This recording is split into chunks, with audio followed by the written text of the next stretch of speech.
I'm Denise Rose of the Happy Vegan Couple.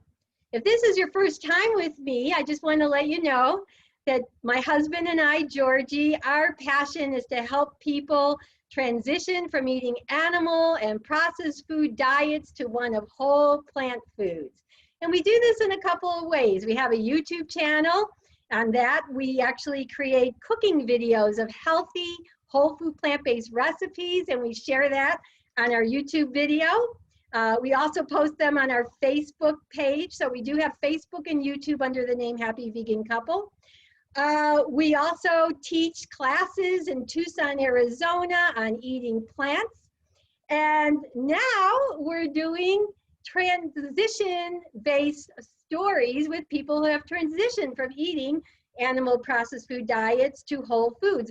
And that's a wonderful thing, I think, because there are a lot of people who've now made this transition, and we can learn from them and get inspired by their stories, hear what they had to go through to make the change, their challenges, and of course the benefits. So that's why I'm so excited that I've started to share these transition stories with you.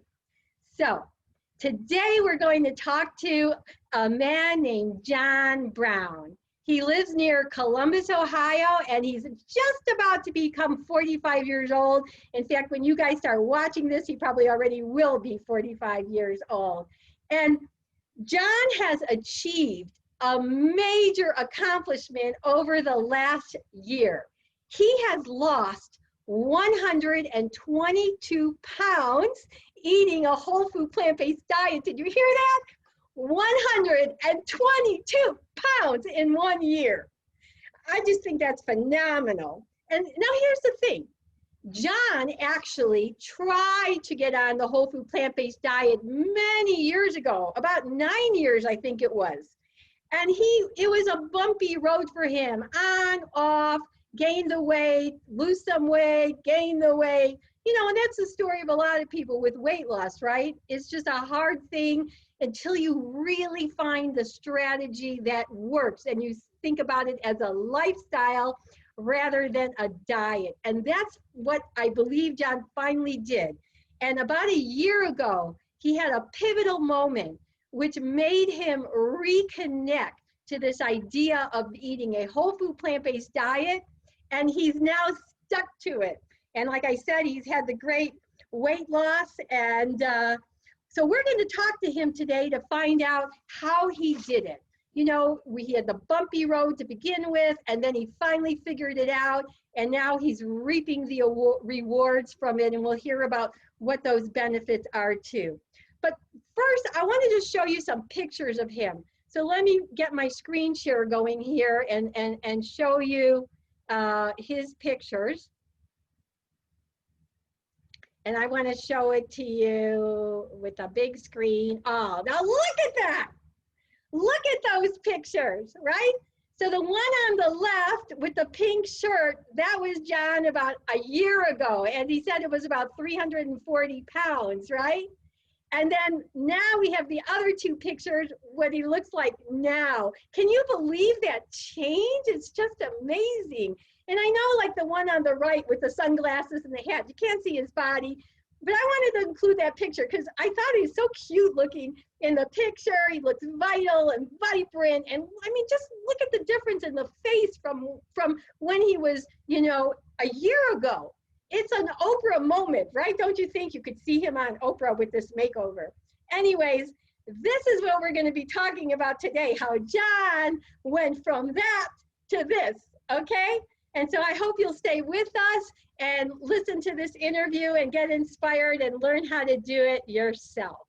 So let me get rid of these pictures and we'll come back to me, okay? And so what I'm going to do is I'm going to bring John on. I'm going to unmute him because I had him muted for my little intro, and we're going to hear everything that, oops, I want to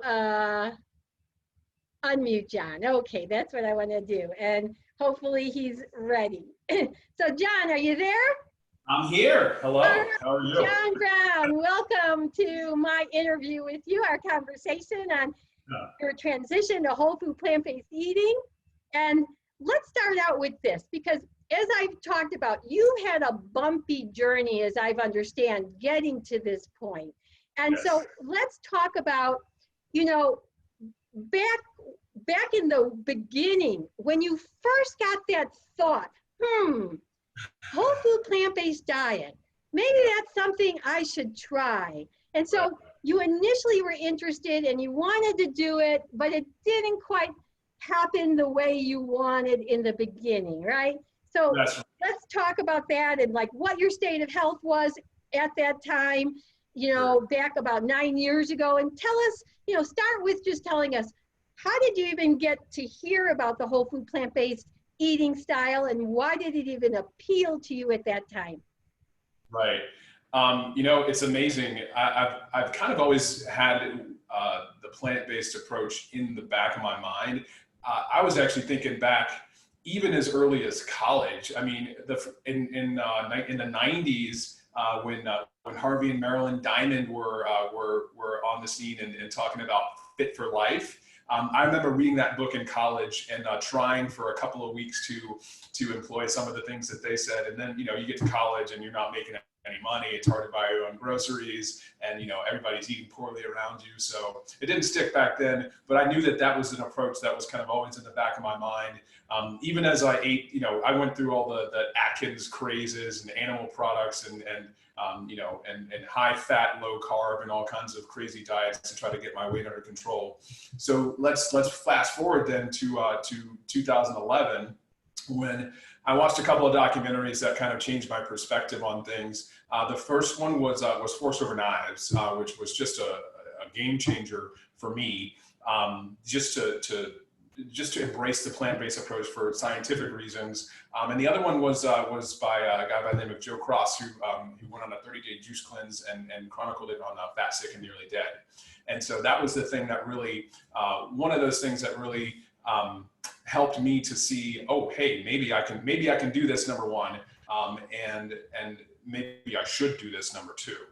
And when my health at that time, I mean, I was at the end of myself. I thought I was on a low point of my diet roller coaster. I thought that I had beaten the addiction inside of me in a couple of years before that, but then I found myself overweight, unmotivated, really far away from being healthy. And actually more significant than that, I just felt like I was just lost for a way to try to get back to health. I mean, I just remember standing in the kitchen. We were living in a tiny apartment. We had just had our first kid, our first daughter. And I just was standing in the kitchen feeling just really hopeless. And I just remember saying to my wife, I just need to do something drastic. And that was August of 2011.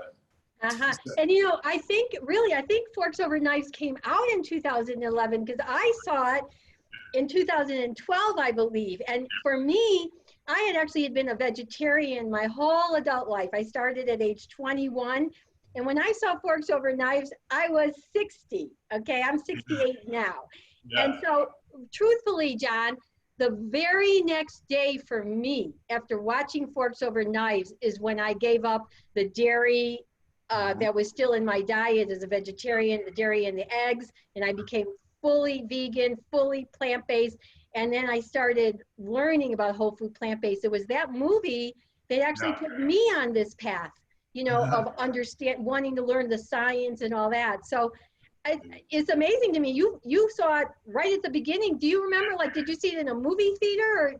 Or maybe you don't remember, but I'm just kind of curious if you recall anything. I don't remember if it was in a movie theater or if it was somebody gave us the DVD or I can't remember exactly what it was, but I do remember at that time just seeing it and being like, okay, wow, this is it made a lot of sense of some of the things that I was thinking in the back of my mind for a long time anyway. Yeah. So you know, actually it probably wasn't even in the movie theaters. I thinking, you know, it's a documentary on nutrition. Right. It's not like the summer blockbuster. Right. So you saw the movie and you had this, you know, idea, and then as I understand, you were like, you know, trying to do it, but you had a lot of bumps and a lot of challenges, right? Yeah. Yeah. So tell us a little bit about that. Right. Well, the first thing I did immediately after, the whole Joe Cross, Forest River Knives, for the next 30 days after that, I went just straight up raw vegan. I was, eating salads, and, I would blend up a soup for dinner, and I felt great. And I actually lost about 40 pounds in that first month. And so then after that, I slowly started to work in those substitutes. For things like meats and cheeses, which in my mind, I think, was kind of the clearest signal that I was thinking of this more as a diet than a permanent lifestyle change. I was looking for things to replace those, and so, just looking back on that, it was almost like the clock started ticking on that as far as a diet, because as we know, diets are made to fail. Diets are made to be short term. You have to completely change the way that you view things, change your whole outlook on food and eating in order for it to be long-term, in order for it to stick. Yeah. So that was August of 2011. I told you through over email, I went to Who Wants to Be a Millionaire. I had lost, 40 pounds, and, I wore like a pink shirt and whatever. And so I'd lost a lot of weight there. And I just got to butt in for a second, because just for our viewers, they might like to hear. So he's talking about a while ago, there was a show that was very popular called, what's the exact name of it? Who Wants to Be a Millionaire? Who Wants to Be a Millionaire? I remember watching some of that, and John told me he was on there for a while, and he didn't quite make it to the end, but it was a fun experience. It was, yeah. Yeah, so that was great, and I felt good. I felt good. I actually went.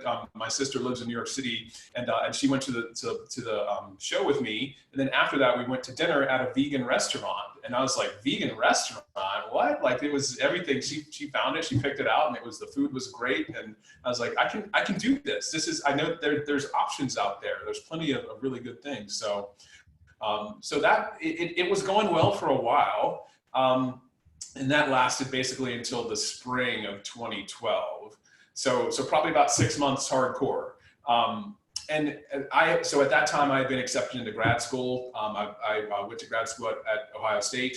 And we were living in Florida at that time. So we were preparing to make a big move. And so the stress of uncertainty kind of got the best of me. And as my addictive personality kind of dictates, I basically turned to food for comfort and for stability, for security.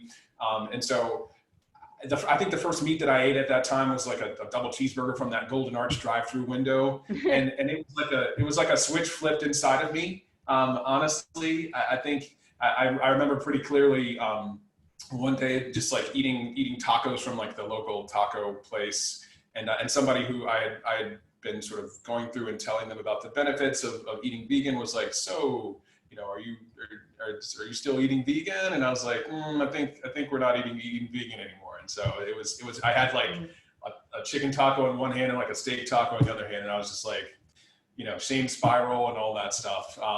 So it was a while. I was back to eating animals at that point. And so that was, there were some bumps along the road there. Yeah, I want to ask you this question. So when you first started, after you saw Forks Over Knives and you said, I'm going to do this, you chose raw vegan, which for a lot of people might be like the more extreme version or harder version, because a lot of us like, cooked food. Right. And I'm just wondering, do you think if you hadn't done the raw and you might have done it more with a combination of raw and cooked, do you think that would have made any difference for you, or not at that time, it still wouldn't have? I think that raw was good for me. If I'm making transitions, it's really better for me to just to go just like that boot camp mentality, that just like the extreme is what kind of snaps me out of that stupor that I get into.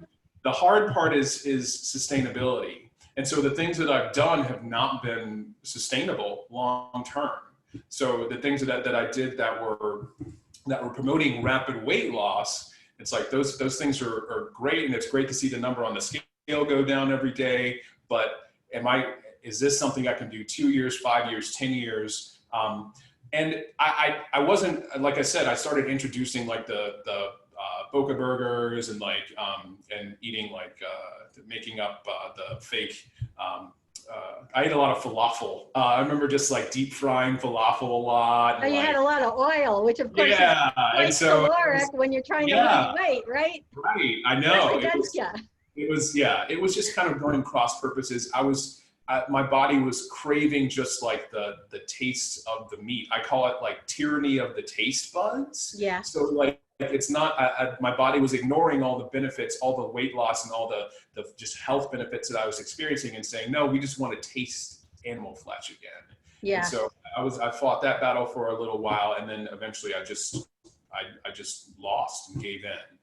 And that sent me on a weight gain tailspin. Because once you're that strict and you fall off of that, for me it's almost like the shame of having to face people who I was just like, I'm never going back there again, and here I am back there again. Like it drove me underground. It was almost like a self-perpetuating cycle there. And so but I always kept in the back of my mind that when it's ready to be like a permanent thing, I know that animals are not going to be a part of my diet. So. And John, what's so cool is that you did the most important thing. You tried, you failed, but you got back up there and tried again. You failed, and you got back up there. And finally, as I understand it, like this started in 2011, your wish that I could do this. Yeah. But then, it took you all the way to last year, 2019. Yes. So 9 years or 8 years later, 11 and 19. Yeah. So it was last year, something else happened. Right. And which I was calling in my intro, a pivotal moment, I think is maybe how I said it for you, where something happened and you said, and this became the new time for the new get up. I'm going to do it again. Right. And now it's a whole year later and you've had success. Mm-hmm. Before I just get you to start there, I actually wanted to ask you one other question, which was, were you dealing with like excess weight for most of your life, or was it just like a short period of life? Yeah.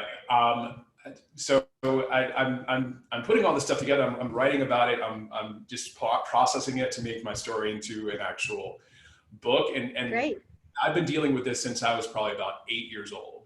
So if I look at old photos of myself, there are photos of me playing soccer as a kid, and I remember those years being like 6 and 7 years old and being just like a stick figure, skinny, and then.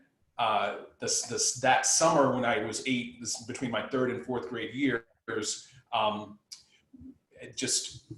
we got a video game system, and so I spent a lot more time inside than I did outside. And I learned how to put toast in the toaster and make myself like bologna and cheese sandwiches, and and so that was something that really drove me. And so I gained a lot of weight between my 3rd grade and 4th grade years, and then I switched schools, which was pretty interesting and almost, I would say, traumatic experience for a little bit. I went from a public school, predominantly African American public school, to a predominantly white private school, and so there was like a culture shock involved there, and I was just trying whatever I could to fit in. One of the things that happened there was. At lunch, you could go back for seconds and thirds and things like that, and I was like, what? You don't have to pay like $1 every time. You go back for seconds and thirds, and I just ate and ate and ate at lunch, and just, I mean, my weight went, by the time I was in 7th grade, I was over 200 pounds. Wow. The thing and though, I wonder if, like, again, because you were now in this all white school, and like you said, culture shock, and how all that was, maybe there was a bit of that emotional eating then. Oh, for sure. Oh, yeah. The thing that saved me though is that I was always a pretty good athlete, and so even in like short bursts, I wasn't a distance runner at all, right? But in like short bursts, I was like one of the the fastest. I was like, football is the biggest kid out there, and people, and all that stuff. And so I gained popularity in that way. And I was also pretty good at school too. So there was that. But from that, definitely I can remember, in 5th grade was when I started experiencing symptoms of asthma because of like all the additional eating, and just from that point forward, I dealt with asthma and weight gain. But I've been struggling with it, struggling against it ever since then, for sure. Wow. So it's been, And it's been a lot of people actually find, a lot of our doctors in the whole food plant-based community talk about that one of the things that sometimes can promote asthma, and you might find this a lot in younger people, is the dairy. So, so I just a suggestion, because I think it's great. You're writing a book, you're going to write your story, but maybe one thing you might consider in that book, considering that, you did have this weight when you were younger. And, part of it is, again, how we feed our children, right? How parents feed their children, how schools feed our children. And, maybe you might, have a chapter or something in your book kind of reflecting back and offering advice to people, in terms of their kids. And I actually today when I was walking, I was listening to a podcast of a new person I had just learned about, a pediatrician doctor who's plant-based, and she calls her podcast, I think, Veggie Doctor Radio. And she wrote a book on intuitive eating for children. And about, again, kind of the idea about how we feed our kids, that thought, and you might be able to elaborate on that. Anyways, just a thought. I think we need to hear more about that, because we have families all over, feeding their kids these animal and processed food diets, right? And then setting them up for health scenarios when they're older that may not be optimal. And so we got to, be able to get more of that. So anyways, let's transition now to a year ago. Like, we're in August 2020 now, and it was, you told me, August of 2019, where something happened that made you really reconsider, this heartfelt desire to make a lifestyle change and move away from those animal and processed foods to whole plants. So tell us, what happened to you then? Sure. Well, a couple things happened. One, that was the time when I was on a medical outreach trip to Ghana. I went there as a pilot trip, actually, because we were, before COVID, we were going to take a group of high school juniors there to do a very similar thing. And so I went for 2 weeks, and I learned, that international travel is actually not ideal for people who are significantly overweight. I actually worked out for a couple of weeks before the trip, because I wanted to be able to fit into the airplane seat and fasten the belt without an extender. I mean, that's how I knew that it was going to be an issue. And I was like, well, so I got in the seat barely. So it was like mission accomplished, sorta. But on the trip too, I also just kind of experienced all kinds of inconveniences that were directly related to my weight. And they're just little, they're just little, just like things that you notice, little, like, I wouldn't call them microaggressions. They're just like little things that happen that I was like, man, if I was not morbidly obese, then I would be enjoying this more. I could experience this differently. And so things just kind of piled up. And by the end of the trip, I just decided that I was going to take control of my health once and for all. And the other great thing about being there is that I was able to eat all kinds of fruit right from the tree. I had plantains for the first time there. I had the pineapple that was there was so sweet and so just like unlike anything I've ever tasted here or since. Watermelon, amazing. So I had that in abundance. Also, I was still eating animal products at that time, but there weren't a whole lot of dairy products there. I didn't eat any cheese. I don't drink milk. I'm not a milk drinker, and I drink like cashew milk now or almond milk.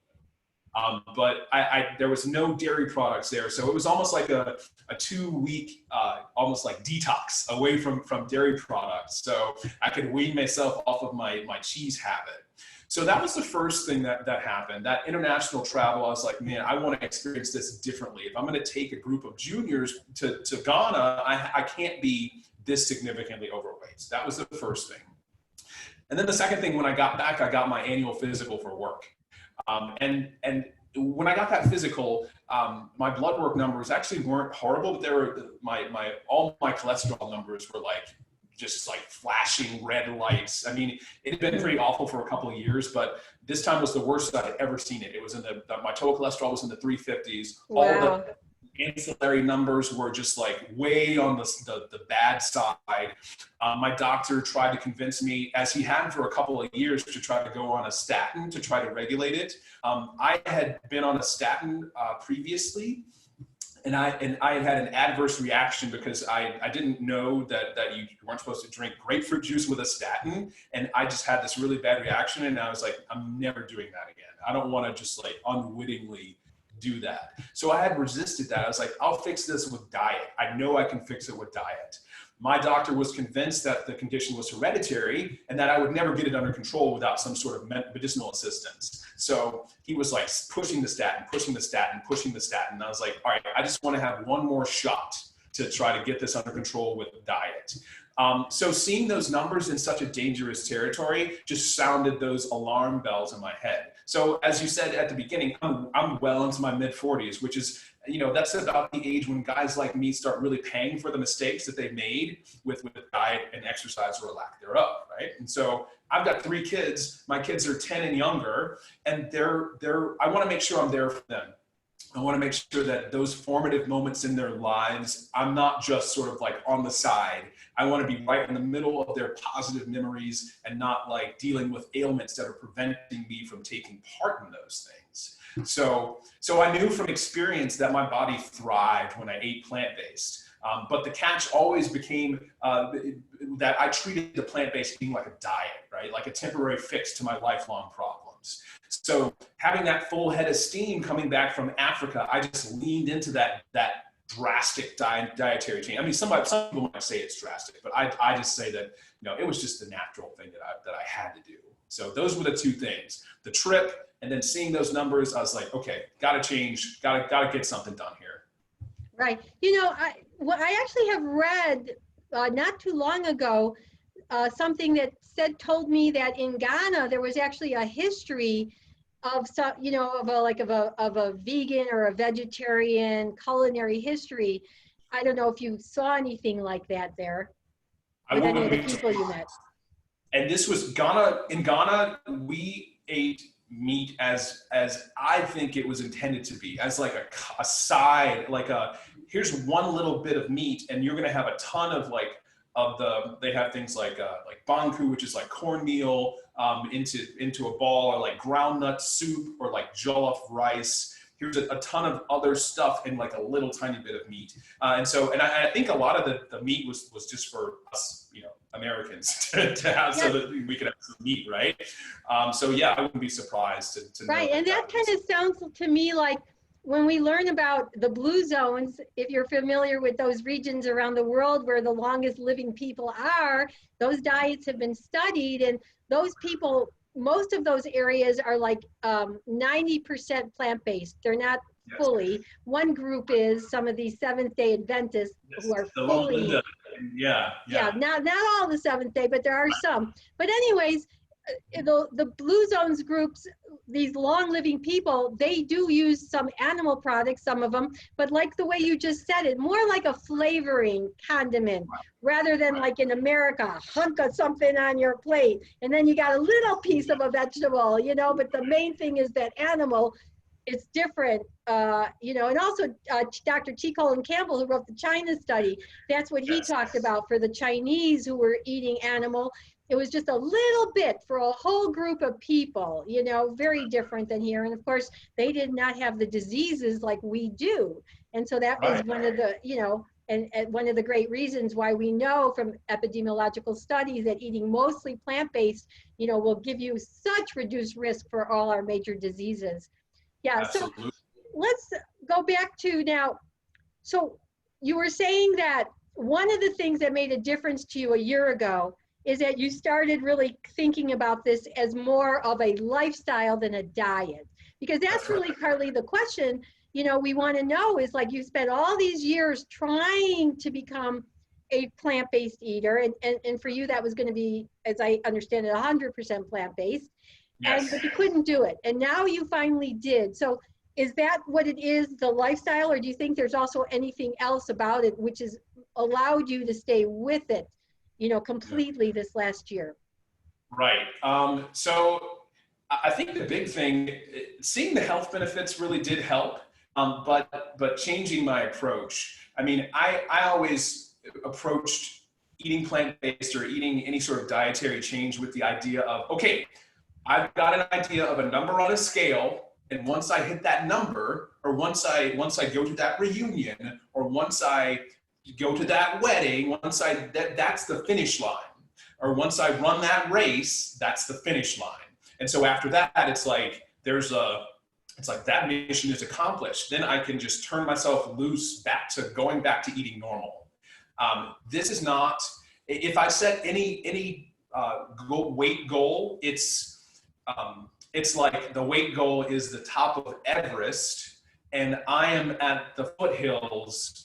And I'm nowhere near it. So my current weight goal, and I'm not even concerned about losing weight at this point. I'm concerned about health and wellness and exercise goals and things like that. And the weight's going to follow naturally.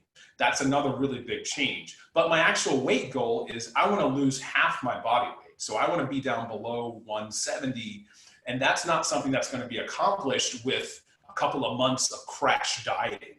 That's something that's going to take a consistent approach for years. And the other big thing that I'm concerned about is keeping it off. The definition of defeating obesity, defeating a food addiction, is not just arriving at the weight, but maintaining that weight for 5 years. So whereas before I have this, all right, once I get there, then I'm just going to bounce my way back up because I can go back to eating normal. Now I have a completely different mindset. This is just, I have to break it up into bite-sized little trips on my journey because I know my overall journey is much longer than anything I've ever anticipated.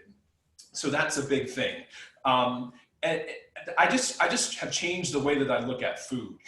What even is food? The things that I view as food. So like even today, speaking of we're talking about the large slabs of meat. I was watching a commercial today that it was talking about just summertime and grilling, and the dad is cooking his world famous ribs, right? And so there's these huge slabs of meat, and my brain is just like, that's not food. Like that's not food to me. That's just like, I understand that some people might see that as food and have this Pavlovian response to that, but I'm like, that I don't see that as food. What I see as food is roasted veggies, or I see as food as like I just made up a 3-bean soup. I see these things that are nourishing me, that taste really good, that aren't doing the same things to me negatively as animal flesh did for a long time.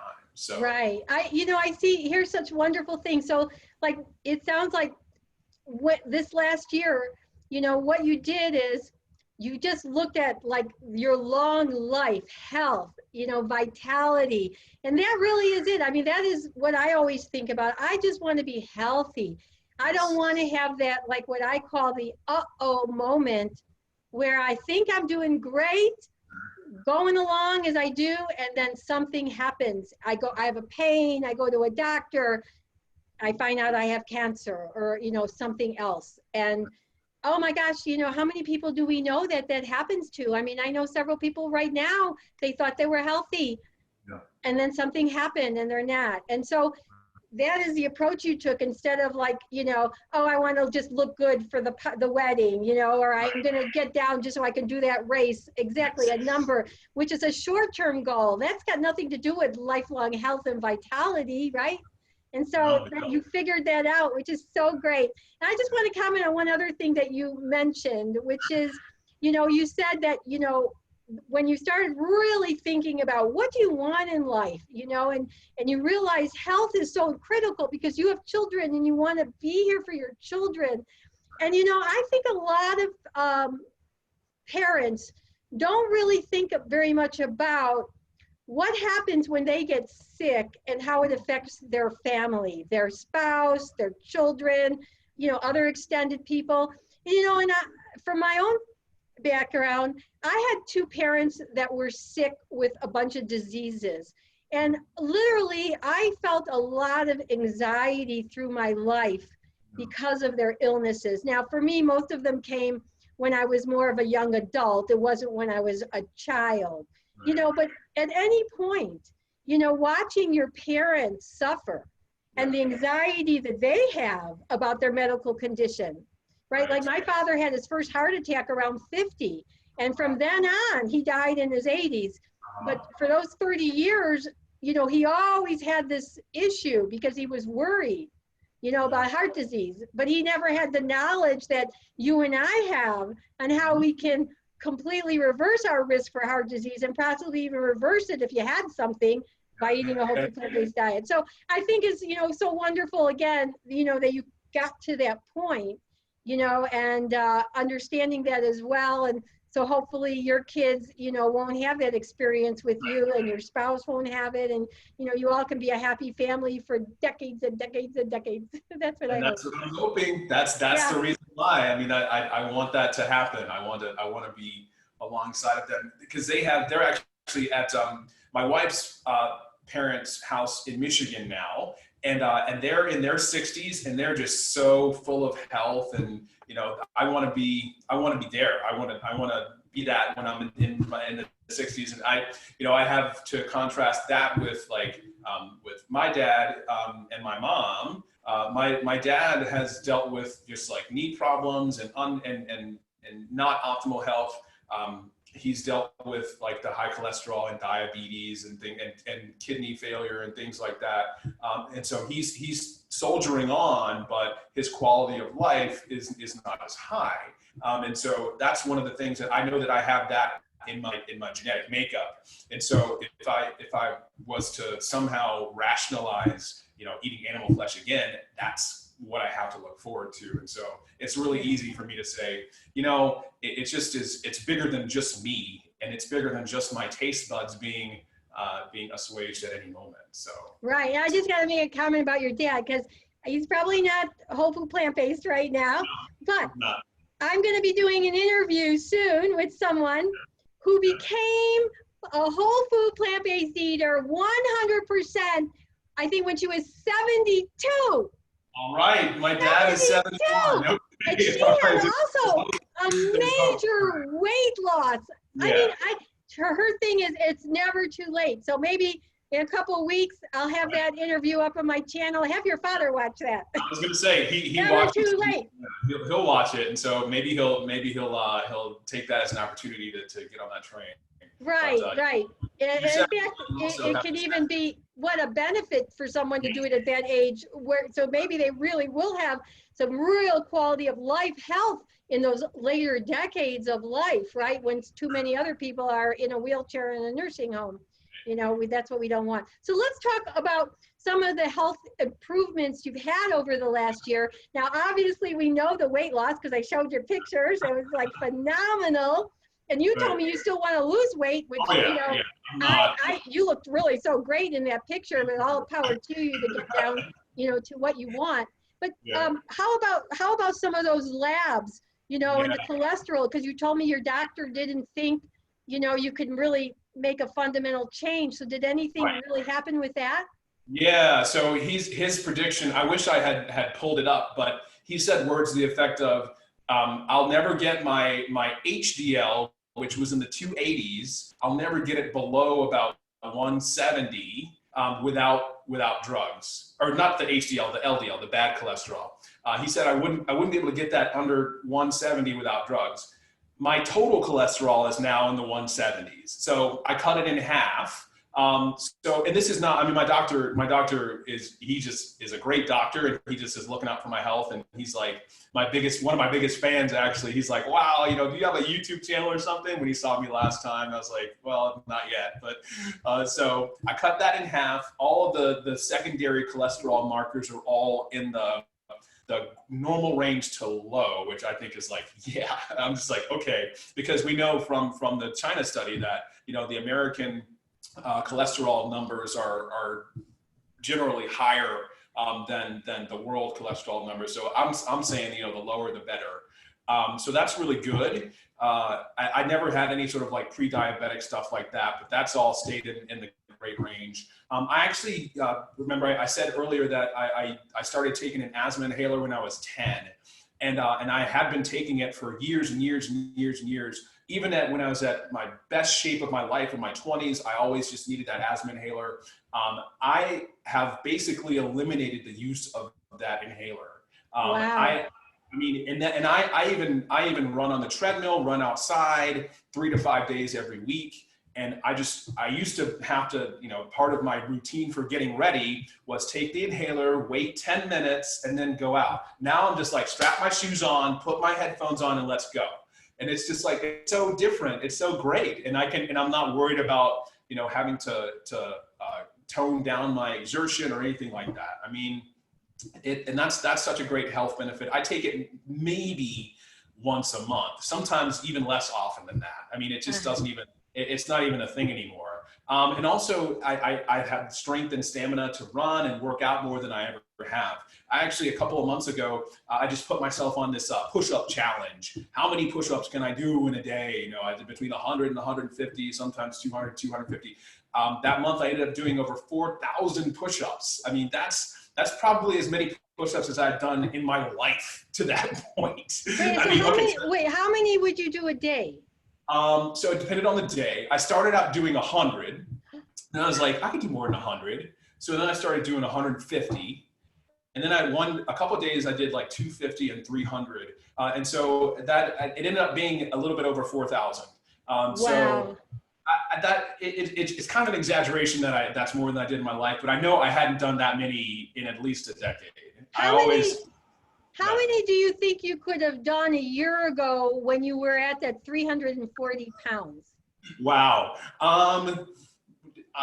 Maybe 400 in a month, which is about 10 a day, right? I probably could have done that. I might have been able to work myself up, but it was so far outside of the realm of comprehension. I was like, there's no way. Like, how can I couldn't even contemplate running a quarter of a mile, much less running a 5K 4 or 5 times a week, right? And so, yeah, that was, I couldn't even. Yeah, I'm trying to imagine you, with all that excess weight on you, lowering down and up with all that just seems like, I can't imagine. So I gotta tell you, I'm only at like 24 push-ups. All right, that's good. So I'm not very many, but I had like a little frozen shoulder for a year and a half, and several months ago it finally went away, and so I started with like 4 push-ups. Yes. And now I'm up to 24 on a good day, and trying to work it because I can't go to the gym now. It's COVID, and because of my age, I'm really social isolating myself. So Yes, anyway, so let's talk a little bit about what you eat now. Because you're into this now, and you've got a rhythm, I would imagine. And so let me first ask, in your household, who does the cooking? Yes. So it's a tandem thing. My wife cooks for most of the family, and I cook for myself usually. Yeah.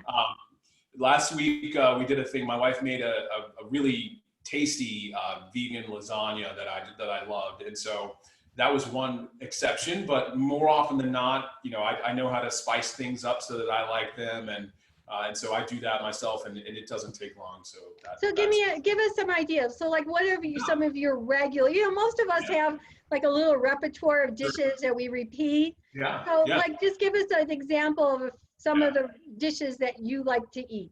Okay, so my go-to that I eat probably like 4 or 5 nights a week is just this combination of roasted veggies. So it's basically. It's a coleslaw mix, which is just like cabbage and carrots. I put mushrooms, onions, broccoli, Brussels sprouts, throw some potatoes in there, whatever guest veggies I can think of. I put eggplant in there sometimes. And I put them in a Ziploc bag, and I toss them with some veggie broth, a little squirt of liquid aminos, a little bit of chili powder, some hot sauce. I like some really spicy stuff, so I put the hot sauce in there. I shake it up to combine the spices up nice and well, and then just pour that out in the pan and sprinkle some garlic powder, maybe a little bit of sea salt on top. I roast that for 50 minutes, and it comes out perfect. It just is. And so that's my go-to meal. Yum, and I noticed so you're not doing oil, right? You're using veggie. You give veggie broth to give it a little bit of the liquid, so the spices will stay on it. Exactly. Yeah, and that is. And I found that, you know, I did a splash of oil from time to time, but then I found that I did an experiment. I was like, okay, this is with oil. It tastes okay. It tastes the way it tastes. This is without oil. It tastes the same / better. Okay, so why would I use oil? Like, it doesn't make any sense. And especially along with forks over knives, you know, you want to minimize the salt, and you want to, and certainly no sugar, no oil. And so I'm definitely trying to stick to that because, you know, health markers are so important. Right, so and you know, not everybody recognizes that, like, it doesn't matter what kind of oil it is, but a tablespoon is 120 calories. Yes. A quarter of a cup, I think, is it 500 calories? It's either 400 or 500 calories. Right. It goes very fast. You know, it's not hard to put a quarter of a cup of oil in your pan to keep. Right. And then people are wondering why they're overweight. Right? It's like, well, you got all that fat you're cooking that doesn't really give you, you know, much satiety because it's just fat going in your body. So yeah, it's especially if you're on weight loss, you know, you really want to give up those oils for sure. For sure. Yeah. So that's one of the what's another example? So that was our roasted veggies. Yes. So I just made up I call it just like a 3-bean soup, where I had some red lentils, I had some Great Northern beans that were fresh, and I had some split peas, and soaked them for a couple hours, got them, you know, nice and sprouted. And then I combined like a mirepoix with like the carrots and celery, sauteed onions. I've got some more coleslaw mix. That just the coleslaw mix is like, I buy so much coleslaw mix, it's great, but I love cabbage. I love to just put it in everything. And of course, cabbage is a cruciferous vegetable. Yes. And I know you already had talked about, I think, Brussels sprouts and broccoli. I can't remember everything you said. So you're getting amazing antioxidants to go to, you know, work against cancer, take out cancer cells when you're eating all those cruciferous vegetables. So that is so healthy. That's great you're doing that. Right. And so I just put a lot of veggie broth in there. And I'll also put some spinach in there too. Love the leafy greens. And so I throw that in the Instant Pot. I put that on for 45 minutes, and then of course with soup spices, I throw some oregano in there, Italian seasoning. And then I use my hand blender and just blended it up to make it like that consistency, get some of the chunks out of there. And yeah, that's in my fridge right now. That was dinner tonight, and that'll last me for a few days actually. How much do you like the Instant Pot? Oh, I love it. I mean, I'll cook anything in it. I've done potatoes in the Instant Pot. I've done all kinds of cool stuff. I mean, just it's great just to seal it, forget about it. It does all the work. You know, it does it in half the time that it normally would take. Yeah, I'm a fan. Yeah, we like it too, especially for, like, you know, beans, and we're eating oat groats in the morning, which take longer to cook. They're the most intact part of the oatmeal, the best grain, the top of the hierarchy of all the oats, because it's totally intact. And anyway, so we also have some recipes on our Happy Vegan Couple YouTube channel, cooking videos with the Instant Pot. So you could also check out our channel, see if there's anything you like. Absolutely, I will. I'm always, you know, I'm so simple. I like just a couple of recipes, but I'm always on the lookout for that next big thing that'll take me for a couple of weeks. So actually, my favorite dal recipe with red lentils and the spices, the profile of spices. We found that recipe. We've been looking for a long time for a dal that really reminded me of what I would eat in the Indian restaurants, but with less oil and less salt. And I finally found my favorite recipe, and we made it in the Instant Pot, so that's on our channel. But let me ask you, So we've heard a couple, we could talk more about all these dishes, but why don't we talk about like, what about a day in the eating of John Brown? So like take us through a day, like, breakfast, your other meals, your snacks, just to give us an idea of how you do that. And maybe part of that is, if you were working, we're in the summer now, I know you're a teacher. And so if you actually were going to work, that may not quite happen with the COVID right now, but if you were, and you had to bring lunch to work, I don't know if you brought lunch or how you handled that, but I'd also be interested, people would like to know how you manage that when you have to eat out of the house, but you're not going to a restaurant. Right. Okay. So like a day in the life and like what you would do for work. Most days I eat in a really small eating window, anywhere from 2 to 4 hours. So that generally, that makes eating at work not an issue for me.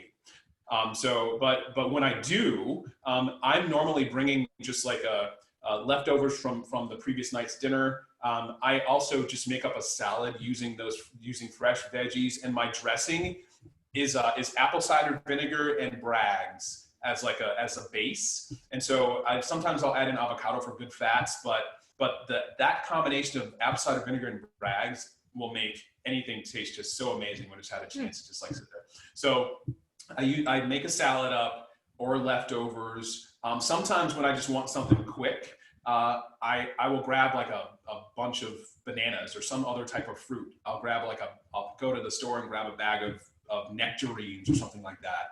And just something that'll just like, if I'm feeling hungry, and sometimes that feeling of hunger is just like thirst. And so if I drink and water's not doing it, or my tea is not doing it, then I'll grab like a quick bite of fruit, or like a bag of baby carrots or something like that.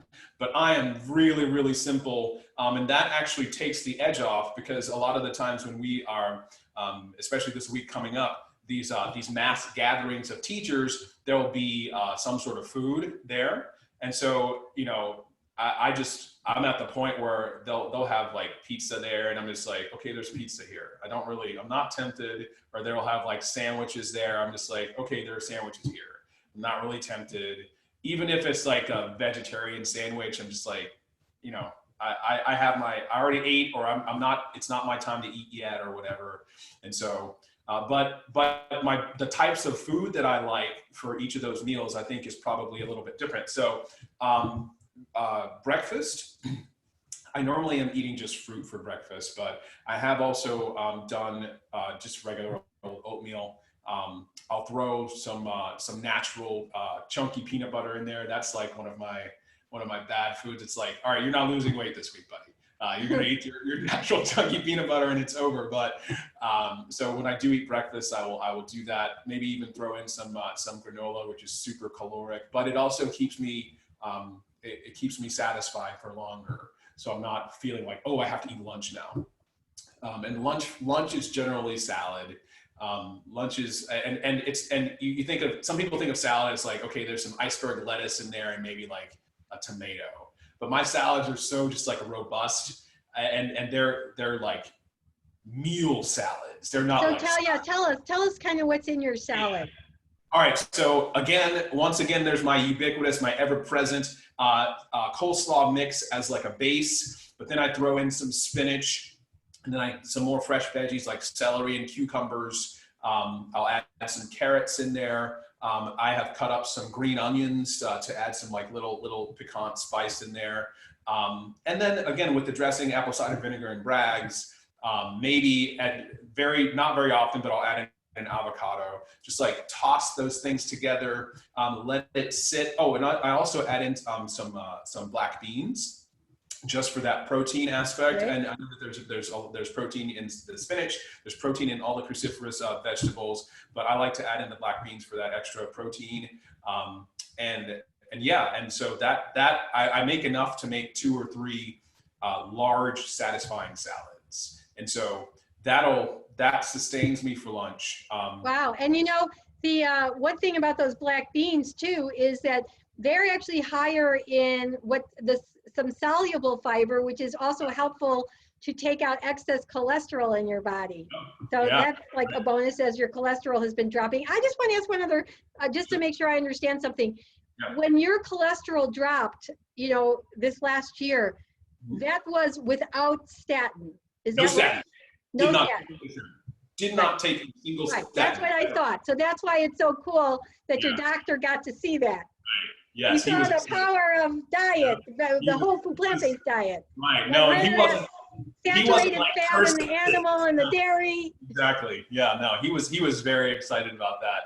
But yeah, I probably had 6 or 7 prescriptions for statins at Walgreens, but I never filled a single one of them because I was like, nope, I'm doing this with diet, and it didn't work, and now it works, and now it's like you can't stop me at this point. So now let me just back to one other thing you said. So you're doing, if I understand it right, a very restricted intermittent eating kind of scenario. Did I hear you say that you normally only eat in a 2 to 4 hour window for the whole 24-hour day period? yeah. And so, you know, sometimes it's been extended, especially it being summertime. Now my window is probably closer to like between 6 and 8 hours. But like once I start getting rolling with the school year, it will shrink to like 2 to 4 hours. Yes. Wow. And so when do you do that as part of your day? When you get down to that, really? So we're talking about between 3 and 6 p.m., 4 and 7 p.m., or 4 and 8 p.m. at the most. And so that'll be like when I get home from school, I may grab like a quick little snack, a piece of fruit or whatever, as I'm making dinner, and then make the roasted veggies for dinner or whatever else I choose to have for dinner, and have that. And so by that time, you know, that's that close the eating window. If I feel like I need more, then I'll have more at the end of the eating window, and then close the eating window. And that's the perfect timing, because then it's like a couple hours later, it's bedtime, and that's just like, that's 8 hours of fasting right there. And so you're just like, okay, your body's getting used to that. And so yeah, I'm thinking, you know, some people listening to this are going, okay, he stops eating at 6 or maybe 7 o'clock at night, gets up, goes to work, teaches, and he doesn't eat. And how does he have the energy and not a headache or any of that? So how does that work? That is a great question. So just from what I understand from the research that I've done, it happens when you go from you burning your glycogen to burning fat. So you become fat adapted, and so your body uses all of its glycogen stores in a couple of days, and then you start using your own fat for fuel. So when you become fat adapted, you stop getting those feelings like headaches, weakness, tiredness, things like that. And really, your body stops sending you those signals of like, we're hungry, we need to eat. The ghrelin stops sending signals to your brain. And so just the fat burning process itself doesn't produce those same feelings. And so, you know, when I first started this, I would, in those first couple of days, I would experience those feelings of like, you know, the extreme, the hunger. Once you get over that hump of like, I think it's like between 2 and 3 days, when your body starts burning fat for its fuel, then the rest of it is just kind of like, okay, this is just normal life now. So no, I don't get when I'm eating in those really tight eating windows, I don't get that feeling of hunger. Wow, that's great. Well, I know that there's been a lot of research on intermittent fasting. I think Dr. Walter Longo is one of them, and he writes a lot about longevity. If you want to live a long time in a healthy way, that eating like this, it can be very helpful. But, you know, I know that not everybody's probably feeling they could do that. I don't feel like I could do that personally. No, that's fine. I don't, you know, and so the good thing is there's all these different ways, you know, depending on our own needs and our own desires. And I'm so happy this has helped you. It's probably helped create that major weight loss in 1 year that you've been doing this, right? That probably helped that. Yeah, I think it's a big part of it.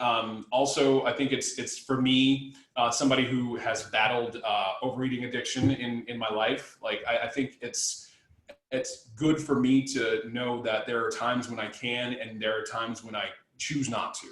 Yeah. Right. And so, you know, there many people, most people in the world can enjoy their meals in little discrete portions and things like that. But I've said this before and I'll continue to say it. My weakness isn't any particular type of food. My weakness is that I want all of it.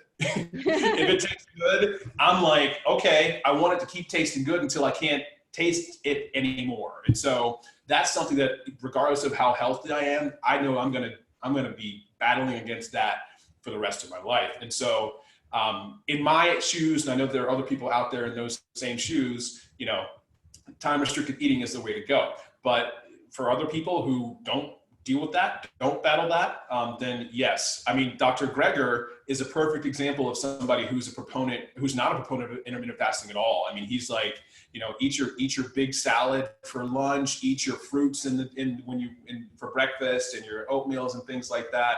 You know, get those meals in there. And there are other people, Dr. Pam Popper, who here right near Columbus is another big one who's a proponent of eating those many meals a day. And so, yeah, I'm not one of those people who's like, it's my way or the highway. Everybody has to figure out what works best for them. And I know for some people, this is the way that works. And for some people, this way doesn't work, but that doesn't mean it doesn't work for anybody. So more of the people I know who have done the restricted, the intermittent fasting has a little bigger window than you. I'd say more between the, maybe the 6 and 8, or maybe some people have been going up to 11 hours. So there's different, you've taken a very kind of more strict, you know, and it's working for you. Somebody else though that really promote this is the guys who wrote the Mastering Diabetes book, Robbie and Cyrus, because I've read their work. They're great. And they really, as they're trying to help people completely reverse their diabetes, they suggest that if you do an intermittent fasting approach as well, it will speed up the recovery, you know, so they found that it works very well too. I mean, it's amazing, the combination of feeding your body living food and giving your body a chance to that time to repair itself. Like, that's the thing that's like, it's not 1 + 1 = 2, it's 1 + 1 = 25.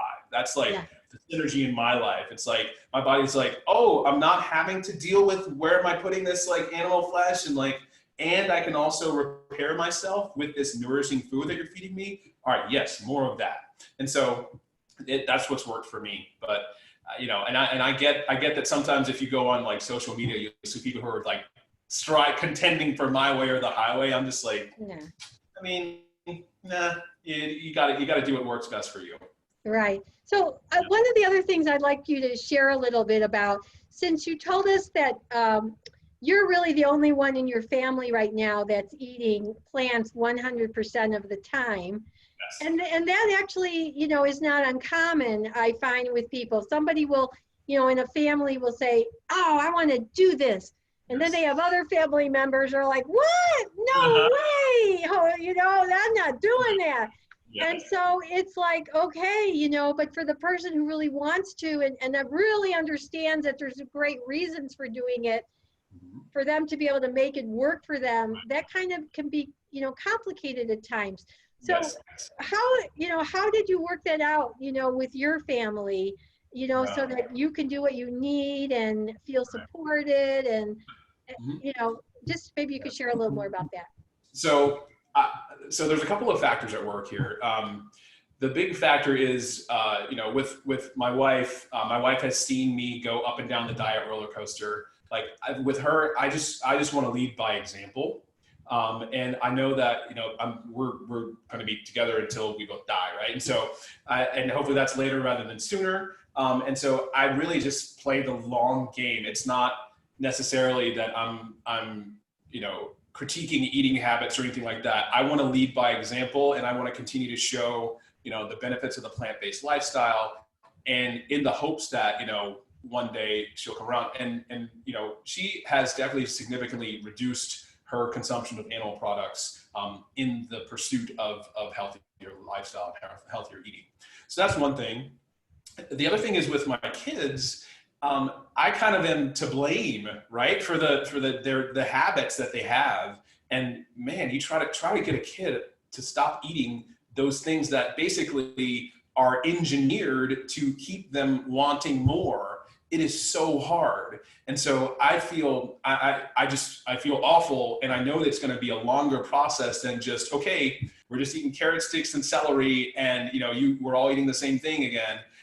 Like, it's going to be a longer process than that. But again, if I just show them consistently, that I'm doing this and I'm eating it and I'm enjoying it and it's tasty and it sustains health. And it's really, if we value those things, if we prioritize those things as a family, then eventually, once I'm where I want to be weight-wise, fitness-wise, things like that, then they're going to be along that same path as well. So yeah. I'm not gonna just lay down, just slap it down and just empty the pantries out on them tomorrow, because I know that that's going to engender resentment. It's going to be like, where'd this come from? It's going to engender resistance more than just a willingness to go along with it. And so, as we've said before, it's gotta make sense in people's heads before they assent to those things. And the same thing is for kids. So I want them to know why and to embrace it on their own rather than embracing it because I said so. Yeah, right. I understand. Yeah, maybe also, if you find out that there's any families in your area, if you have any online community networks, like at our house, we actually invite people to come and do potlucks at our house, try to bring people from the community. So we sometimes from our classes, people come, or, we'll meet other people just to try to bring people together, and so maybe that's something, you can look into and, with other kids. And so yeah, it'd be hard to be the only one. Yes, for sure. So you've, well, I'd like to ask, if you still feel like there are any challenges for you with the lifestyle. I mean, you're very passionate. You've experienced, this great weight loss, your blood levels coming down and the lipids, your doctor's excited and happy. I can tell you're just excited. But are there still some challenges? Are all your old cravings gone? I mean, you talked about, you saw that, a couple of those meat products, it wasn't like getting to you anymore, but how about that? Is everything gone, or is there still a few challenges? I honestly, from time to time, I try to envision myself eating animal products, eating a burger again, or eating like, I don't know, something else. And I just can't get myself there. I really can't, which I think is a great thing. I have had dreams of eating animal product, which is weird. I've been like, okay, so I know this is wrong. Like, why am I doing this? I know this is wrong. But other than that, I can't think of a single craving that is going to derail me from eating. Again, this is just normal to me. This is like, there's such a great big world of plant-based eating that there's no reason for me to want something that doesn't help me and isn't really good for me, and it's going to send me into a tailspin anyway. So it's not a diet anymore. It's just the way that I eat. I mean, so part of it is the health benefits, but there's another thing that has happened over this year as I've done more reading and studying and things like that, is I just know too much now about all the pain and suffering that the animals go through before their parts become our food. So that's another thing that entered in, that I was like, I wasn't fully aware of the things that they went through. And if I could be nourished without bringing suffering to another creature, then why wouldn't I? I mean, so that's a big thing there. So it's not the plants versus meat battle for me. It's a different battle. It's not about what I'm eating, because I can definitely very easily see myself being a plant-based eater from now until forever. My battle is with when I eat and how much I eat.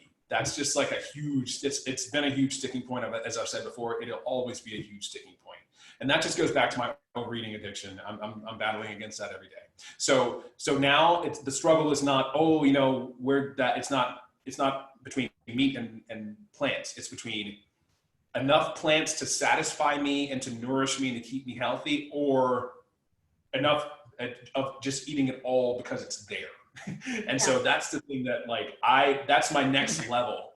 that's the thing that's going to get me off of the plateau that I've been on. And it's the thing that is going to take me to the level of health that I think is going to, that's the thing that's truly like inspirational to people and stuff like that. So that's my next step, basically. Yeah. So what about your friends and colleagues? You know, we talked a little about your family. They're not on board with you now, but they're eating less animal and more plants. But Yes. what about the people outside your home? Have you had any issues with, you know, people going, what are you doing? Where are you going to get your protein, John? You can't just eat plants. Yeah. You know, have you had any of that? Or maybe you're lucky and no, you haven't. I have really good natured discussions with some of my colleagues at work about that. And yes, it's centered. One of the questions is, you know, where do you get your protein? And, you know, sometimes if I'm snarky about it, I'm like, well, where do you get your fiber? You know, and so that's just like one of the shutdown questions. But most of the people at school are just nothing but encouraging.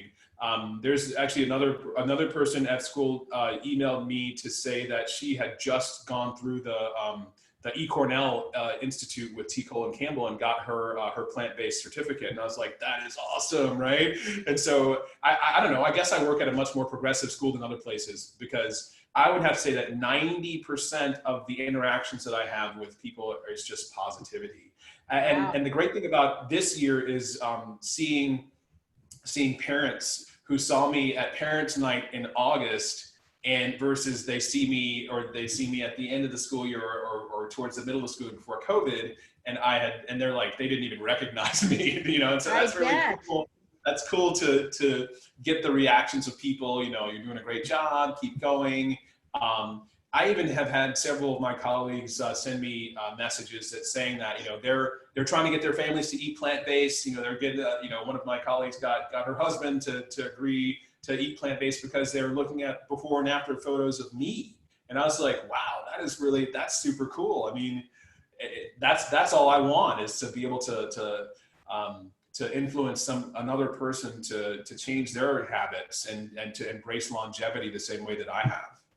Right. Wow, that is just wonderful. You know, I also wanted to pick up just a moment when you talked a little bit ago about that one of the things that happened is that now you're also beginning to understand, you know, the suffering that animals go through. You know, and so many people, you know, that's not their thing. You know, Right. their head isn't in that place. And as I told you earlier, I mean, I started as a vegetarian at age 21. And it was because of the animals. You know, I don't know, you know, why I made that connection at that age. I had this wonderful dog, a little poodle, when I was a kid. And of course, I just love that dog so much. And I think I just made the connection, you know, that a dog, chicken, cow. And so, you know, it was always hard for me to eat animals when my mother served them. Yeah. So, you know, Yeah. I often, you know, when I talk about this to people, I mostly go through the health angle because I feel that's the most personal for people and the one most people can relate to. And the animal compassion one is, you know, it's a harder thing for people. Yeah. But do you ever talk about that with others, or do you kind of keep that more on the down low and just kind of talk about the health part? You have to read the room. I mean, you have to, I have had those discussions with people who I know that, you know, their opinion of me doesn't hinge on my thoughts about, you know, animal welfare. But you can't have that discussion with everybody.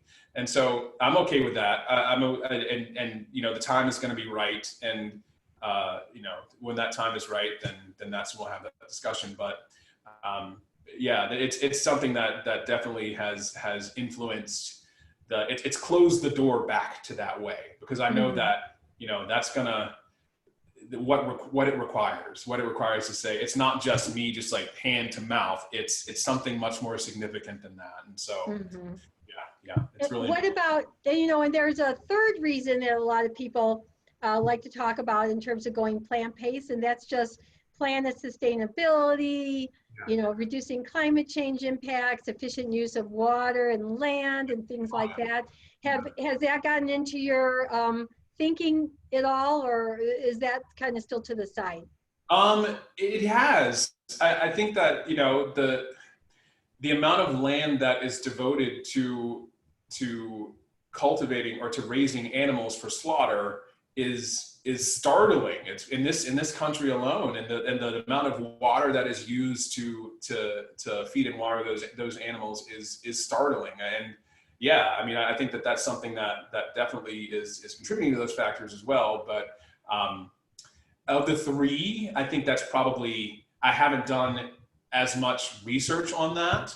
You know, those are things that I've seen in documentaries and been like, huh, like that is interesting. I'd like to pursue that further, but just haven't. So, and I know that there are people who are very staunch advocates for that, and I would honestly just defer to them and their knowledge of that. For me, like that would just be, that's not a piece of information that I need to be convinced. I'm already convinced. And Right.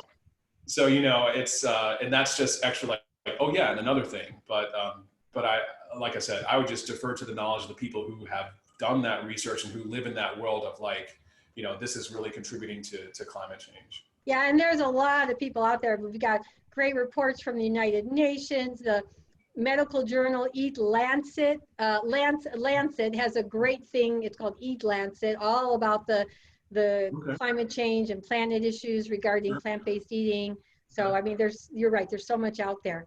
So we're gonna get to wrapping this up in a little bit, but I want to talk a little bit before we do about just what advice you might have for others, because you know, again, one of the reasons I was so interested to talk to you is because you had this challenging journey over from 2011, seeing forks over knives, to not really, you know, being able to get full time on this program till last year, 2019, and now you've been on it for a year, and you know, you tell me you're convinced you're going to be eating this way for the rest of your life, and you're a young guy still, just going to be 45.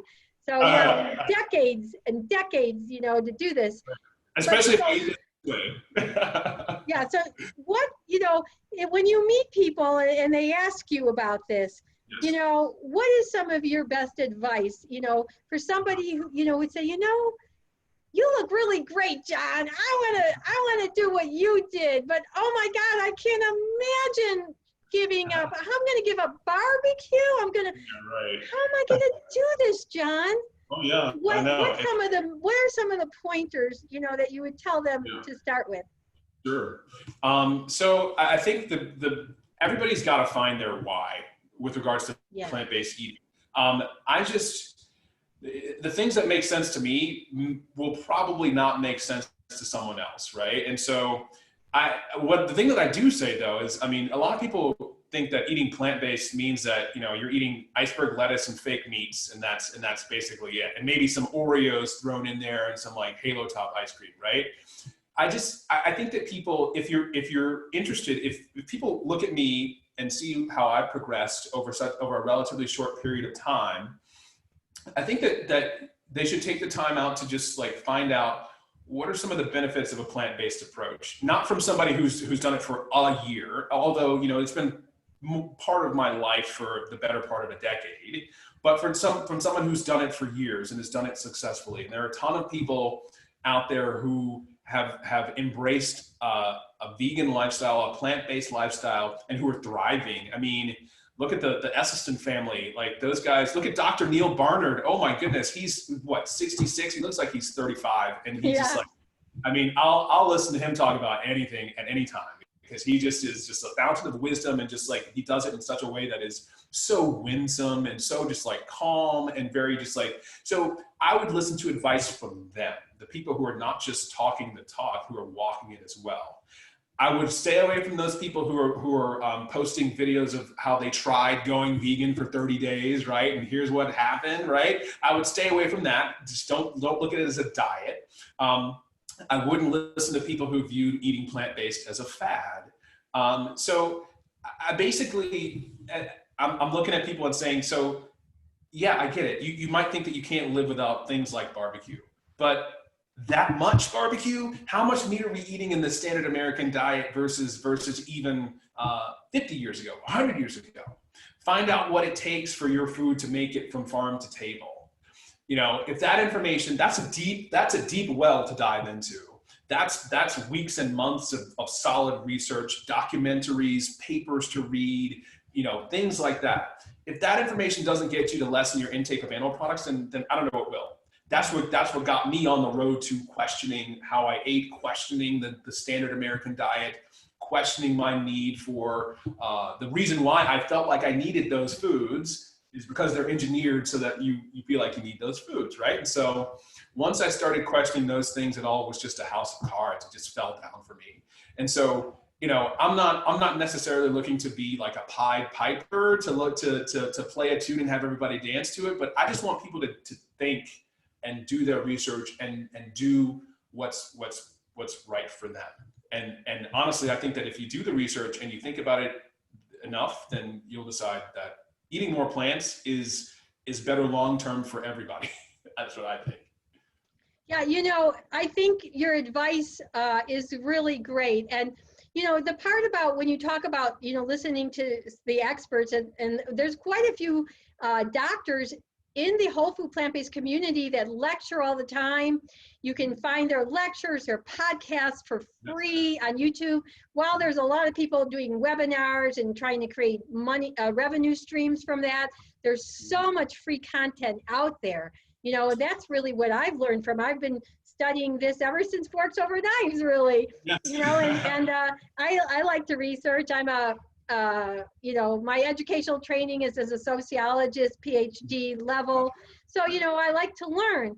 And that's what happened is I heard about this. I'm like, I got to know more. And so that's where everything I've learned really is from all these free content lectures in all the books that I read. And, you know, the thing, one of the interesting things to me, I bet you've noticed this too, John, is that almost everybody in the whole food plant-based community that's a doctor or a dietitian, one of our advocates, they're all at or almost all of them are at a normal body mass index, right? A normal weight. And that is not the case from the medical community in general. And in fact, you know, I remember Dr. Kim Williams, who's a cardiologist, and he says that most cardiologists, they die from heart disease, right? Because they're not at a normal weight, a lot of them, and they're eating animals, you know, they're eating an animal-based diet, probably processed foods too, and they're dying from the diseases they're treating. And it's like, why would you want to go to a doctor who isn't even, you know, utilizing the most up-to-date nutrition knowledge, right? Now, we know that doctors sadly don't learn any of this in medical school. They almost get no training. So, you know, we have to understand why many of them don't promote this or even know it themselves. But I think your point about listening to the experts, there's just so much out there. And I think that is a great thing to do, you know, to give yourself the knowledge, you know, to back up your why. That's right. As you said, know your why. And then once you know your why I'm doing this, then you need that knowledge about, okay, I need to know that this is truly okay, because, you know, we know that modern, I mean, our media culture doesn't promote this. There's too much industry that makes money from selling meat and dairy and eggs, and the pharmaceutical loves to sell statins and all the other pills because they make a lot of money, right? The hospitals make their money from the procedures. So sadly, you know, we have a society, and as a sociologist, this is one of the things I see. We don't have a truly health culture and an institutional way of promoting health. We're really just dealing with sick care. So I think, you know, some of those things you shared. Yeah, go ahead.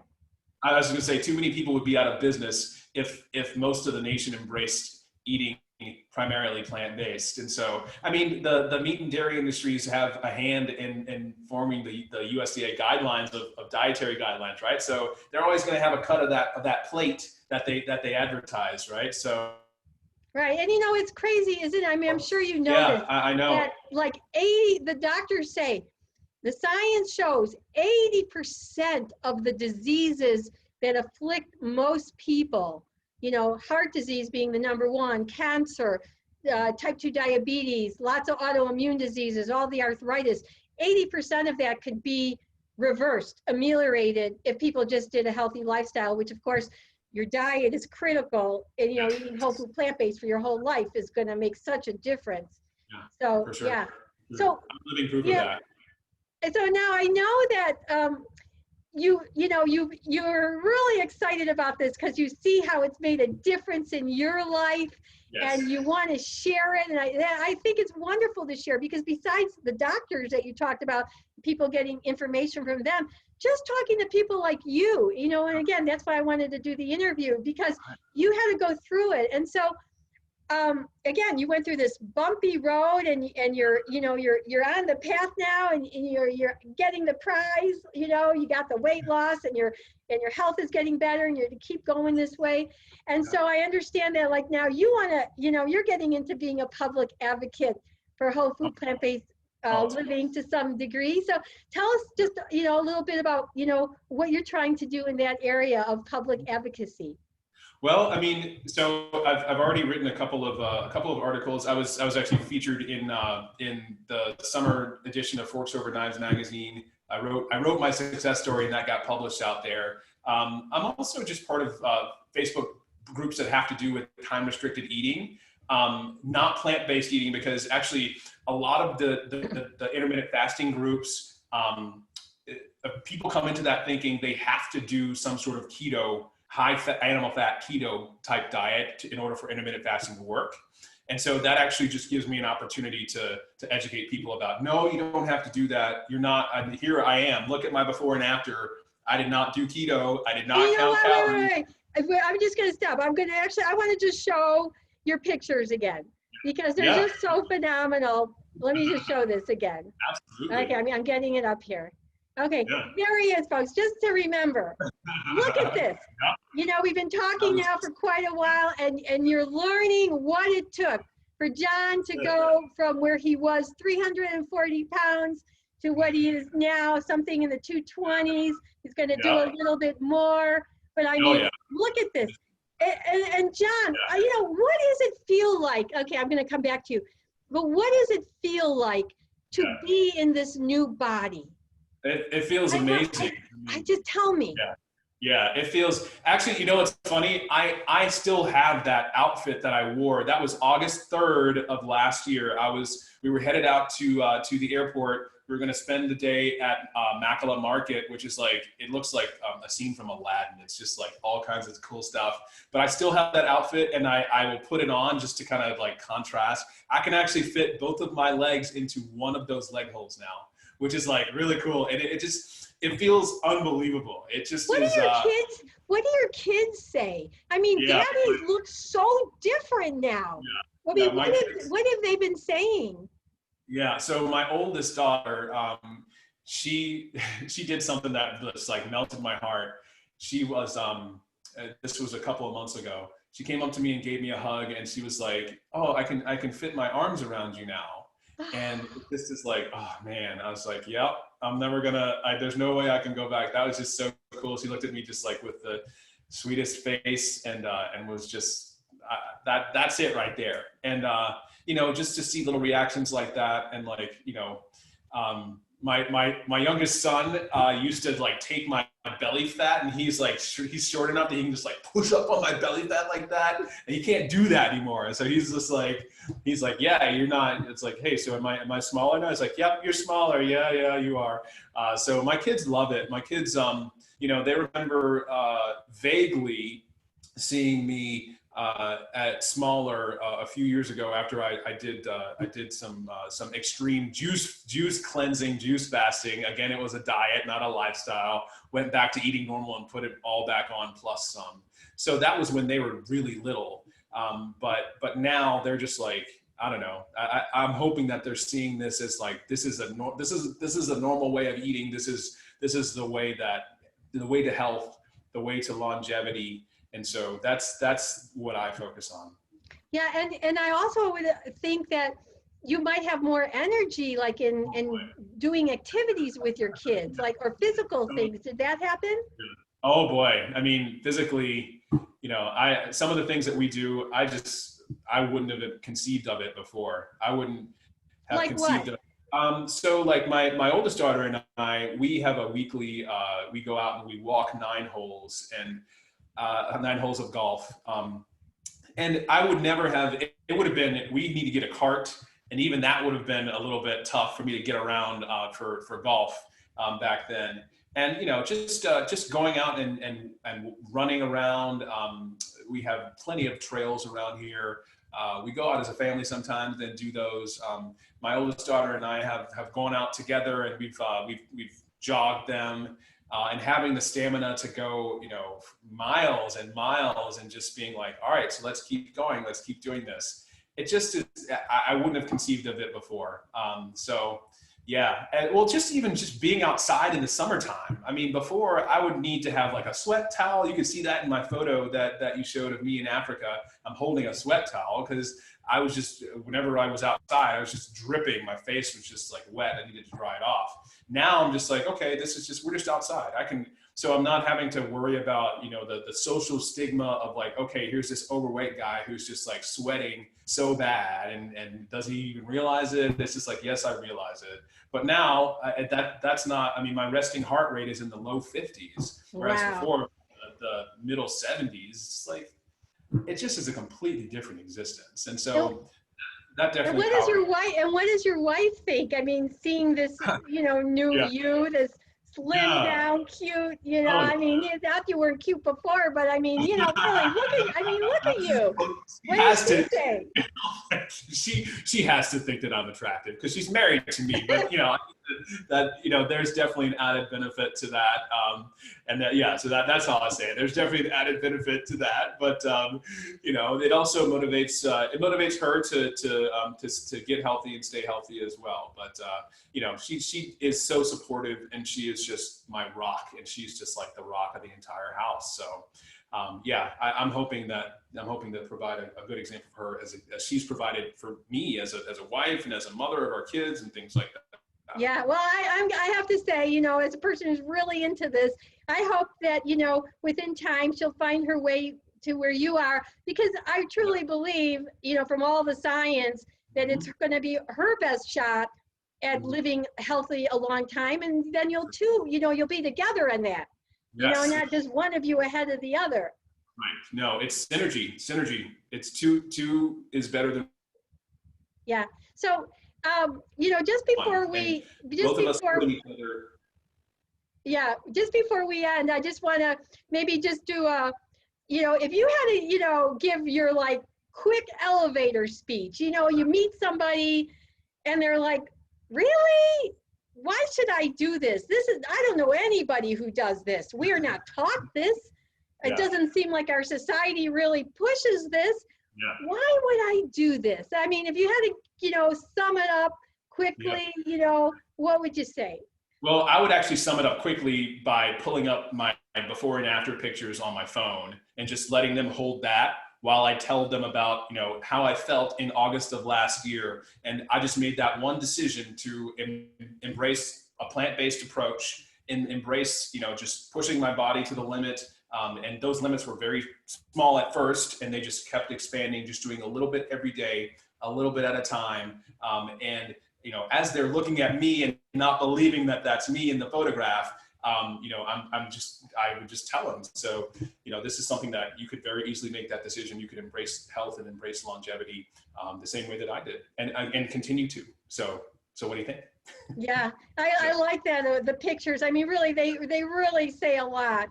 And I mean, anybody who's really struggled with weight knows, you know, that up and down and up and down, and that those diets just, you know, they trap you and they never give you the results you want. Absolutely. Yeah. Yep. Well, you know, this has been great. I want to just double check. Is there anything else that you feel like would be valuable to share? And I want to make sure that if there was anything else you wanted to share about just what you're starting to do with your public advocacy. I don't remember if I cut you off there because I thought of something else. So just give you an opportunity if there's any last words of anything you'd like to add. Yeah, so just a couple of things. One, as far as just like me in public, and I'm working my way towards you know, breaking into this wellness industry. But I am chronicling my journey as I go along at my website that's called the Half the Man Project. Oh yeah, wait. That's what I forgot I wanted to talk about that. So you told me your email, you know, and I had to email you, and it was so cool. Half the Man, HALFDAMAN. And it is so cool. So just kind of tell us a little bit where you know, where that came from, and where you're going with that. That's so cute. Totally.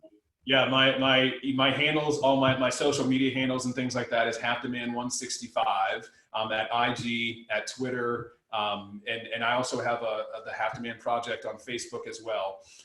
And part of that is you know, the saying that you're half the man that you used to be. And for me, half of my body weight is that long-term goal in like Mount Everest climbing type journey for me. And it's a project because, you know, I look at it as like it's almost like a construction project. You're building a house from ground that hasn't even been cleared yet. And so there are certain things that you have to do before you can build that house.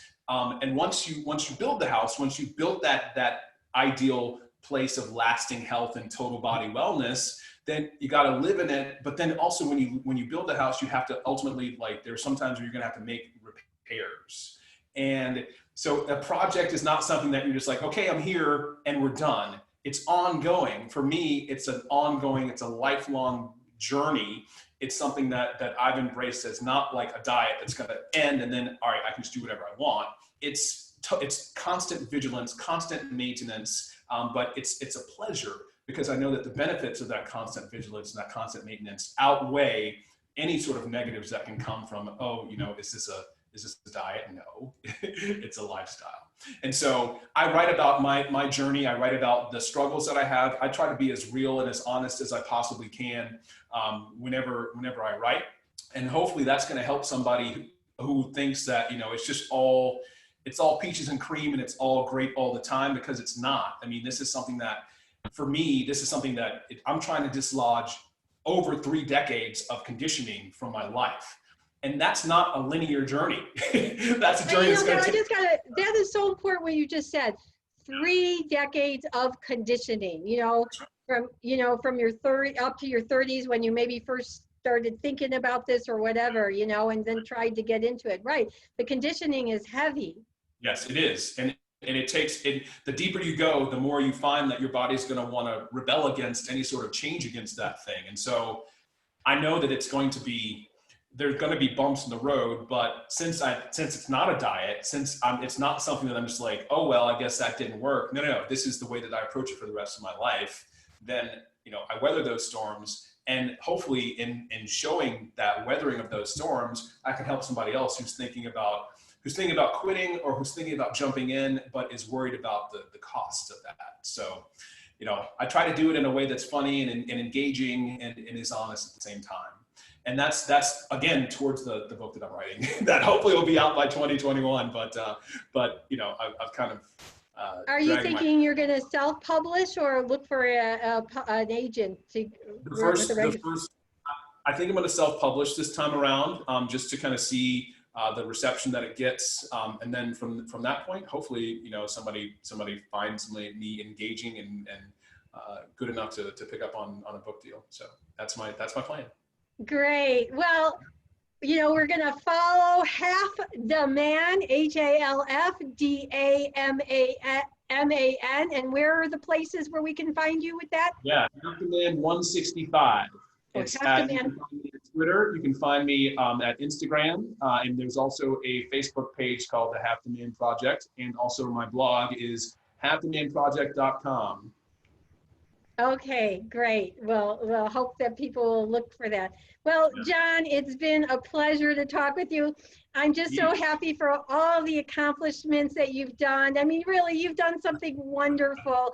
You're setting a great example for your family. You know, you're setting a great example for the people who know you. You're going to be doing more. I can see that you're going to get into this, and you're going to, you know, be another one in the community who's spreading the word, because you're a young guy, you know, and so you got decades to get more people, you know, to join with us and enjoy all the wonderful reasons of whole food plant-based eating, whether it's optimal health whether it's, you know, reducing the climate change impacts and helping our planet survive, or helping our animals live their lives just as animals, as the sentient beings they are, and not getting hurt and suffering when we really don't need to eat them for food. And we have, especially those of us in the developed world who have choices. You know, there may be some spots around the world where it may be very hard for people to get a lot of plant food, you know, and that, you know, may be an issue. But for many of us, it's not. Right. And all we need is to, you know, have that determination and get the knowledge, and like you said, the why, and we can get there. Yes, for sure. We can. Just one plant-based eater at a time. Yes. One plant-based eater at a time. Right. Well, I want to thank you so much. And I wish you the best, and that you take care, and maybe we'll talk some other time if you have some new accomplishments. Absolutely. Let's keep in touch for sure. All right. You take care. Thank you so much. And everybody else, if you've enjoyed this, I hope you'll watch more and check out again our YouTube channel and our Facebook page, Happy Vegan Couple, where you can also find wonderful cooking videos with my husband, Georgie, doing the cooking. He's a great cook. We show you step-by-step instructions on how to cook whole food plant-based, very healthy recipes. And until I see you again, everybody, go plant-based, because that's the thing to do these days. Bye-bye, everyone.